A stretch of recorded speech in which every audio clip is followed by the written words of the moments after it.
Minnesota Wild hosted the Toronto Maple Leafs in NHL action from the 2025 season on the 15th of March, 2026, with puck drop listed at 23:30. The scoring was split sharply by period, as Toronto surged ahead in the second and Minnesota tried to answer late. By the period totals, Toronto takes it 4-2. The first period set a quiet tone on the scoreboard, ending 0-0. Both sides came out measured, and while the pace built, neither team found the breakthrough in the opening frame.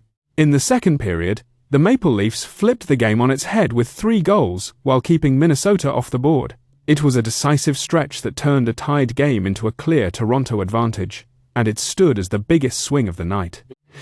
Minnesota had no reply on the score sheet in that middle frame, and Toronto carried all the momentum into the intermission, up 3-0. The third period brought the pushback from the Wild, who finally solved Toronto for 2 goals. But the Maple Leafs answered with one of their own in the final period, keeping the margin intact and closing out the game with a 4-2 win. Minnesota's late offense made it more competitive, yet Toronto's earlier damage and timely response in the third secured the result.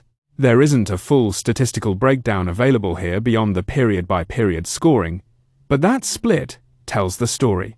A scoreless first gave way to Toronto's 3-goal second period, then a 2-1 Minnesota edge in the third that wasn't enough to erase the deficit.